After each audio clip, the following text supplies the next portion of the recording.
안녕하세요. 저는 30대 후반 남자입니다. 글을 쓰기 전에 제 직업을 먼저 밝힙니다. 저는 변호사입니다. 물론 저는 제 직업에 대한 프라이드와 만족도가 높았지만 이번 일을 계기로 더욱 제 직업이 좋아졌습니다. 제가 이렇게 글을 쓰게 된 이유는 정말 황당한 일을 겪었기 때문입니다. 지금부터 그 이야기를 들려드리도록 할게요. 지금 제 아내는 저보다 3살 어린 사람입니다. 아내 쪽 회사에서 저희 사무실로 의뢰를 맡기러 오게 되면서 오며 가며 인사를 하고 친분을 키워나갔습니다. 사실 저는 사심이 섞여 있는 쪽에 관심이었어요. 왜냐면 아내를 처음 만났던 순간에 정말 첫눈에 반해버렸거든요. 그렇게 아내와 점점 친한 사이가 되면서 자연스럽게 오빠 동생 하는 사이가 되었습니다. 같이 술도 한잔하고 밥도 한 끼 하고 그러면서 친하게 지냈고 사석에서는 반말을 하기도 했어요. 아내는 남자에 대한 불신이 조금 깊은 상태였습니다. 그래서 저는 아내에게 성급하게 다가가지 않았고 1년 이상 끈질기게 다정하고 자상하게 대해주며 제 마음을 조심스럽게 표현해왔어요. 제 그런 끈질긴 구애 끝에 저는 아내와 연애하는 데에 성공했고 곧 결혼까지 하게 되었습니다. 그렇게 저와 아내는 연애 2년 이후 결혼에 꼴이 나였지요. 그 당시들은 정말 제가 손안에 세계를 얻은 것 같을 정도로 황홀하고 벅차는 기분이었습니다. 그렇게 저와 아내는 알콩달콩 잘 살아오고 있었습니다.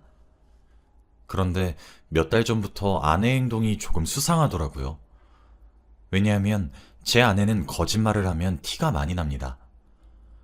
본인은 그런 버릇이 있는지는 모르지만 아내는 거짓말을 하면 코끝을 찡그리고 귀를 매만지거든요. 제가 가장 귀여워하는 모습이기도 하죠. 제 아내는 천성이 정말 착하고 순한 성격을 가지고 있습니다. 그래서 제게 거짓말을 잘 하지 않아요. 지금껏 했던 거짓말들을 제가 넘어가줬던 이유는 아내가 제게 서프라이즈 이벤트를 해주기 위해서였거든요. 아내는 눈치도 둔감한 편이라서 아내가 그런 이벤트를 준비하는 과정에 이미 저는 눈치를 채는 편입니다. 그래서 속아 넘어가주는 편이죠. 그리고 그런 아내의 모습이 정말 사랑스럽기도 하고 너무너무 귀엽고 결혼 잘했다는 생각이 절로 들게 하거든요. 그런데 기념일도 아니고 아내가 서프라이즈 이벤트를 하는 것도 아닌데 자꾸 거짓말을 하기 시작했어요. 사소하게 말이에요. 부부이자 남편인 저로서는 아내가 조금은 걱정스럽기도 하더라고요. 그런데 점점 표정도 안 좋아지기 시작하고 걱정도 많아지는 것 같은 모습에 좀 불안한 마음이 문득 들었습니다. 무슨 일이 있는 것은 아닌지, 별 일이라도 생긴 것인지 물어봐도 전혀 아니라고 기분 탓이라고 하며 고개를 좌우로 붕붕 젓는데 저렇게 필사적으로 숨기는 모습이 의아하기도 했습니다. 몇 번씩이나 물어봐도 아니라고 대화 자체를 피해버리니 참 어떻게 해야 할지 모르겠더라고요. 하루는 아내가 약속을 핑계 삼아 외출을 하길래 저도 모르게 뒤를 밟게 되었습니다. 그런데 아내가 주말에 약속을 잡아 만난 사람은 어떤 남자였고 제가 알고 있는 사람이더라고요. 실제로 본 적은 없지만 사진으로는 몇 번이나 봤던 사람이었습니다. 그 사람의 정체는 아내의 첫사랑이자 첫 남자친구이자 전 남자친구였습니다. 아내는 저와 결혼하기 전 13년이나 만난 남자친구가 있었습니다. 아내의 고등학교가 남녀공학이었는데 그때 그 시절부터 만난 사이였습니다. 수능 공부도 같이 했고 실제로 대학도 바로 옆 동네였다고 하더라고요. 군대도 전부 기다리고 그렇게 13년을 만났다고 합니다. 아무래도 같은 고등학교 출신이라 그런지 함께 알고 있는 동창들도 많기도 했죠. 그런데 그 전 남자친구분께서 군대를 다녀옴과 동시에 많이 변했다고 합니다. 군대를 입대하기 전엔 여자 문제나 이런 것들이 싹 없었다고 했었거든요. 그런데 군대에서 전 남친구가 스트레스를 운동으로 풀었다고 하더라고요. 왜소했던 몸이었는데 정말 보디빌더 수준으로 몸짱이 되더니 여자 문제가 잦아졌다고 했어요. 그래서 원래 문제가 없었던 관계였는데 잦은 술자리와 여자 문제 때문에 아내가 정말 많이 힘들어했죠. 그리고 그 후에도 마음을 제대로 잡고 생활하지 못해서 대학교도 자퇴하게 되었고 상반신 절반에 문신을 그려놓고 그러면서 좀 양아치 같은 생활을 하게 되었다고 했어요. 아내는 아무래도 휴학을 한 번도 하지 않았고 여자라서 군대도 가지 않다 보니 사회생활을 대학 졸업 이후부터 바로 시작하게 되었다고 하더라고요. 그래서 그렇게 번 돈으로 전 남자친구에게 생활비도 도움을 주고 월세도 도움을 주고 그러면서 뒷바라지를 해왔다고 해요. 그러던 어느 날이었습니다. 아내가 하루는 출근을 했는데 오전부터 너무 몸이 좋지 않았다고 하더라고요. 그런데 그날 바쁘게 처리해야 하거나 이런 업무도 없었다고 했어요. 오후에 외근이 하나 있는 것 빼고는 여유로웠던 날이었다고 해요. 그래서 외근으로 처리하는 일만 다 처리하면 바로 퇴근하는 것으로 회사에다 말했다고 하더군요. 그렇게 오후 2시쯤 생각보다 외근이 빨리 끝났고 몸도 좋지 않기도 해서 그냥 남자친구 집에 가서 남자친구랑 시간을 보내면서 쉬어야지 하는 마음에 차를 돌려서 남자친구네 집으로 향했다고 합니다. 그런데 비밀번호를 치고 현관문을 연 순간 어떤 여자가 자신을 맞이했다고 하더군요. 처음에 아내는 현관문을 다시 닫았대요. 자신이 잘못 들어온 줄 알았어요. 그런데 생각해보세요. 잘못 들어간 집에 비밀번호가 맞을 확률은 0%잖아요? 설마 하는 마음에 다시 비밀번호를 누르고 아내가 다시 들어갔다고 합니다. 그 사이에 맞이했던 여자가 아내의 전 남자친구에게 달려가서 자초지종을 설명했는지 전 남자친구가 아내를 반겼다고 했죠. 설명해달라는 아내의 말에 귀찮다는 듯이 아씨 하며 짜증을 내는 전 남자친구의 모습을 보자 아내는 길고 길었던 인연을 쪽내야 된다는 마음의 결심이 그제서야 섰다고 합니다. 뭐든지 처음을 함께했고 오랜 시간을 함께해서 아내는 자신이 끝까지 전 남자친구를 보듬고 가려 했는데 이건 아니다라는 생각이 전 남자친구의 실질적 바람을 목격하게 되자 실감이 나기 시작했고 겨우 헤어질 수 있었다고 하더라고요. 제가 이 이야기를 자세히 알고 있게 된 이유도 제가 아내에게 구애하던 시절이자 오빠 동생 하던 시절에 아내에게 들었던 이야기였습니다. 아내는 자신의 연애 이야기를 해주면서 남자를 2번 다시 믿지 못하겠다, 뭐 그런 식으로 얘기를 종종 하곤 했거든요. 그런데 그 전 남자친구라는 사람을 제게 말도 없이 몰래 만났다는 사실에 정말 제겐 충격으로 다가왔고 말해주길 기다려야 되는 건지 아니면 아는 척을 해야 하는 건지 저는 무척이나 고민이 되었습니다. 결국 그 자리에 나서진 못하고 저 먼저 집으로 돌아왔습니다. 그리고 아내가 들어오기만을 기다렸어요.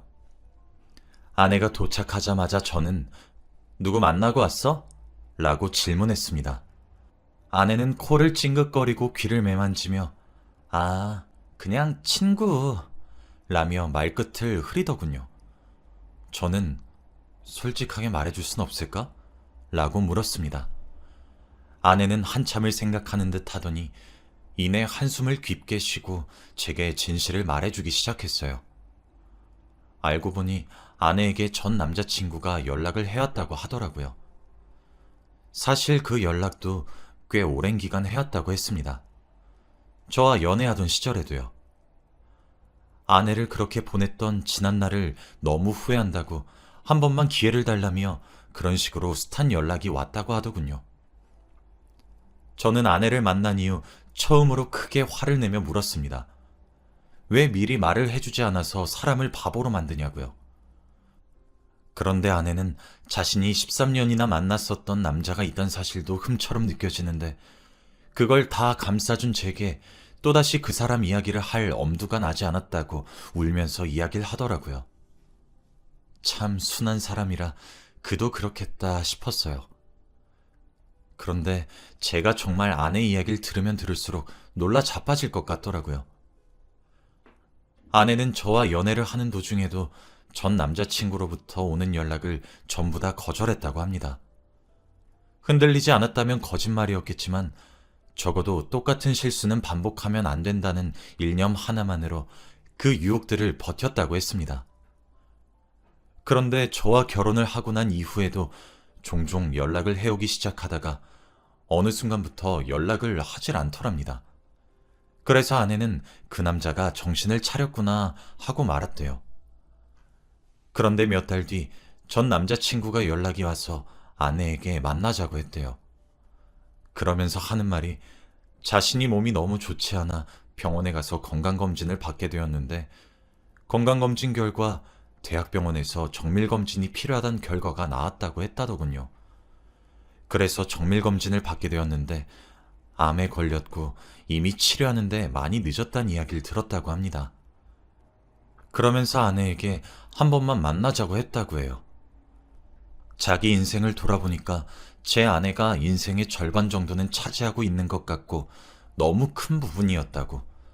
세상을 떠나기 전에 딱 한 번만 보고 싶고 이야기를 나누고 싶은데 그것조차 허락받을 수 없겠냐고 하면서요. 아내를 그렇게 떠나보내고 난 뒤 너무 많은 후회의 눈물을 흘렸고 자책감 속에 빠져 살았고 아내를 원망하기도 했었다고 하더군요. 그런데 자신이 시한부를 선고받게 되는 삶을 살아보니 오히려 아내가 저와 결혼한 것이 천만다행이란 생각도 드는 것 같다며 아주 구구절절 문자를 보냈다고 하더라고요. 사실 저도 오랜 기간의 연애 경험이 있는 아내와의 결혼 결심이 그렇게 쉽진 않았습니다. 한 번쯤은 전 남자친구란 존재가 이슈를 일으킬 것 같다는 생각을 하기도 했고요. 하지만 자신의 목숨을 무기로 휘두를 줄은 상상도 못했던 거죠. 그런데 여기까진 그래요. 제가 이해할 수 있는 범위입니다. 사실 이해가 썩 그렇게 잘 되는 부분은 아닌 것 같지만 그래도 곧 죽을 것 같은 사람의 소원 하나 못 들어줄 정도로 저 모질진 않습니다. 저도 양보해서 이 부분까진 납득할 수 있었습니다. 하지만 전 남자친구는 아내에게 병원비를 도와달라고 했더군요. 아내도 막상 눈앞에서 살이 쭉 빠지고 피부도 까매진 전 남자친구를 보니까 옛사랑에 대한 미련이 아니라 정말 오랜 시간 함께했던 학창시절 친구로서 병원비 정도야 내줄 수 있겠다는 생각을 했다고 합니다. 무엇보다 변호사인 제가 돈을 잘 벌고 있고 제 아내도 만만치 않게 돈을 잘 벌어서 여유가 꽤 되거든요. 그렇게 병원비를 총 4천만 원 정도 지원해 주었다고 해요. 안 받을 돈이라 생각하면서요. 그런데 언젠가부터 동창회에서 이상한 소문이 들렸다고 하더라고요. 아내의 친구들도 아내에게 선뜻 말을 꺼내진 않는 눈치였지만 그렇다고 해서 그냥 넘기진 않는 수근수근거리는 것은 느껴질 정도의 소문이요. 궁금증이 강한 아내가 가장 친한 친구를 붙잡고 소문이 무엇이냐고 물어보니까 제 아내가 전 남자친구랑 불륜을 하고 있다, 뭐 그런 소문이었다고 하더라고요. 아내는 당황스러워서 그게 무슨 뜻이냐고 반박을 했는데 전 남자친구는 아내가 돈 많은 남자한테 시집가서 그 남자가 벌어온 돈 자기한테 생활비로 주고 있다고 떵떵거리며 이야기를 했었다고 전해 들었다고 했어요. 아내는 아니라고 그 사람이 암에 걸려서 치료비를 빌려달래서 빌려준 거였다고 해명했지만 여론을 뒤집기가 쉽지 않다고 합니다. 아내의 말에 대다수의 사람들이 응? 뭐라는 거야? 걔가 무슨 암에 걸려? 라는 반응을 보였다고 하더군요. 아내는 그래서 그 이후로 전 남자친구의 부름에 답을 하게 되면서 갑을 관계가 형성이 되었다고 했어요. 아무래도 제게 솔직하게 이야기하고 싶었지만 제가 모든 진실을 알게 되면 본인한테 커다란 실망감을 느끼면서 그대로 자신을 느껴버릴까봐 너무 무서웠다고 하더라고요. 그리고 그런 아내의 심리를 그 전 남자친구란 놈이 그대로 이용해서 자신이 요구하는 돈을 제때 주지 않으면 저한테 모든 것들을 폭로하겠다고 협박까지 했다고 하더라고요. 희끗희끗 울면서 제게 두 손을 싹싹 빌면서 이야기를 하는데 가슴이 너무 아팠습니다. 내가 왜 당신을 버려? 내가 당신 하나 얻자고 얼마나 노력했는데 내가 아직 믿음직스럽지 못한 거야. 내가 부족해서 그래. 그러니까 울지 마. 하면서 아내를 마주 안아 토닥거렸습니다. 아내는 제 말에 커다란 위안과 안심을 얻어서 그런지 정말 어린아이같이 엉엉 울었고 울다 지쳐 잠들었어요. 저는 제가 정말 세상에서 가장 소중하고 귀하게 생각하는 제 아내를 그딴 저급한 놈이 허술한 수작을 부려서 괴롭힌 것을 정말 도무지 용서할 수가 없었고 주먹이 벌벌벌 떨릴 정도로 화가 주체가 되지 않더라고요. 저는 다음날 아내가 일어나길 기다렸다가 아내에게 소송을 권유했습니다. 그래도 그 와중에 제 아내가 이체 기록을 남기면서 돈을 줬기 때문에 충분히 공갈협박건으로 끌고 갈 수 있을 것 같았거든요. 저는 바닥에 떨어진 아내의 불명예도 마음에 들지 않았고 무엇보다 저희의 행복한 가정을 그딴 저급한 말 몇 마디로 깨려고 하는 수작질도 마음에 들지 않았습니다. 아내는 더 이상 얽히고 싶지 않은 눈치였지만 제가 자신을 버리지 않을 것이고 확실한 제 편이라는 믿음이 생긴 것인지 함께 소송을 준비하게 되었습니다. 아내는 생각보다 많은 증거들을 가지고 있었더군요. 혹시 몰라서 다 챙겨놨다고 하면서 내민 증거들의 양은 방대한 양이었습니다. 통화 내용도 전부 자동으로 녹음이 되어 있어서 충분히 저희가 승소할 수 있는 방향이더군요. 그렇게 바로 소장을 적었고 고소를 진행했습니다. 그 거지 같은 놈의 주소로 내용 증명도 보냈더니 아내의 전화가 불이 나더군요. 기가 막혀서. 아내가 전화를 불어받지 않으니 문자를 테러를 일으키듯 폭탄으로 보내면서 미쳤냐? 당장 고소 취하해라. 네가 이러고도 무사할 것 같냐? 이러면서 참 격떨어지게도 연락이 오더라고요. 그리고 전 그것들 모두를 2차 증거로 삼았습니다. 스스로 증거를 만들어주는 멍청한 꼬락서니가 참 웃기더라고요. 아내가 그렇게 협박에 이끌려 갈취당한 돈은 어느새 1억 2천만 원 정도를 돌파한 상태였죠.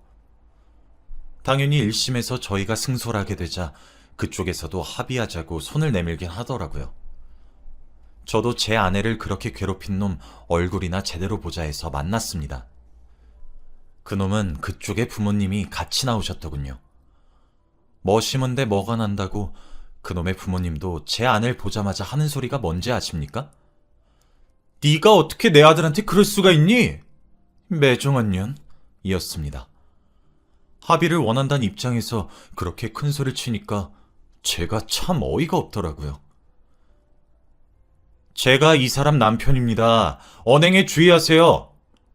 제가 내뱉은 이 한마디에 입을 다물면서 그제서야 꼬리를 마시면서 합의를 요청하더라고요. 아내가 내건 조건은 2가지였습니다. 첫째는 동창회에 참석해 공개된 장소에서 자신의 죄를 시인하고 본인에게 정식적으로 사과를 해주는 것이었고, 둘째는 거짓으로 뜯어간 돈부터 협박으로 뜯어간 돈 1억 2천만 원 전액을 갚아달라는 것이었죠. 제 아내가 얼마나 착하고 순한 여자인지 다들 아시겠죠? 정말 멍청할 정도로 착해 빠졌습니다. 옆에서 지켜본 저는 속에서 열불이 나지만 그래도 그게 아내가 복수하고 마음 편하게 사는 방법이라고 하니 존중할 수밖에 없으니 입 다물고 있었죠. 당연히 그놈 부모들은 당연한 소리를 하는 것 아니냐고 얼싸안고 기뻐하는데 그놈이 소리를 지르더군요. 네가 저놈 만나서 결혼만 안 했으면 이럴 일 없었어. 이게 다 네가 나 버린 것 때문이잖아. 네가 날 배신해놓고 이 정도 보상도 없이 넘어갈 줄 알았어? 하면서요. 저 정말 폭력 한 번 쓴 적 없는데 꽹값 청구하면 꽹값 들을 테니 신고해보시라고 하고 합의도 없던 일로 하겠다고 하면서 그놈 얼굴에 주먹을 3대나 꽂았습니다. 다음날 폭행으로 신고를 했길래 합의하겠다고 했고 합의금으로 500만 원을 요청하길래 달라는 대로 줬고 저는 합의를 불발시키고 1억 2천만 원 원금과 제 아내가 이제껏 받은 정신적 피해 보상금, 허위 사실 유포로 인한 명예훼손죄 등 걸 수 있는 죄목이란 죄목은 다 걸었습니다. 제 직업이 변호사인데 저보다 법을 누가 더 잘 알겠습니까? 당연히 승소했고 그놈은 지금 저희와의 합의가 끝나지 않아 징역형을 살게 되었고 원금도 착실하게 그놈 부모가 갚아나가는 중입니다. 아내의 동창회에도 내용 증명을 보내 아내의 명예를 회복시켜 주었고 그렇게 일이 마무리가 되었습니다. 아마 그놈은 출소 이후에도 동창들에겐 얼굴을 제대로 내비추지 못하겠죠. 그리고 입이 가벼운 동창생들도 이제 제 직업도 잘 알게 되었고 아내에게 실질적 피해를 준 그놈이 철창 신세를 지게 된 것을 알게 되었으니 주둥이 간수도 잘할 것이라고 믿어요. 이번 기회로 아내는 저를 이제 완벽하게 신뢰하는 것 같고 저도 아내를 지켜줄 수 있는 든든한 울타리가 된 것 같아 뭔가 더 끈끈한 부부가 된 듯한 기분에 참 좋은 것 같습니다. 정말 세상엔 별의별 사람 다 있다고 하던데 진짜 제가 살면서 만난 미친놈들 중에 정말 제대로 미친놈이었습니다. 여기까지가 제 이야기고요. 긴 이야기 들어주셔서 정말 감사합니다. 행복하세요.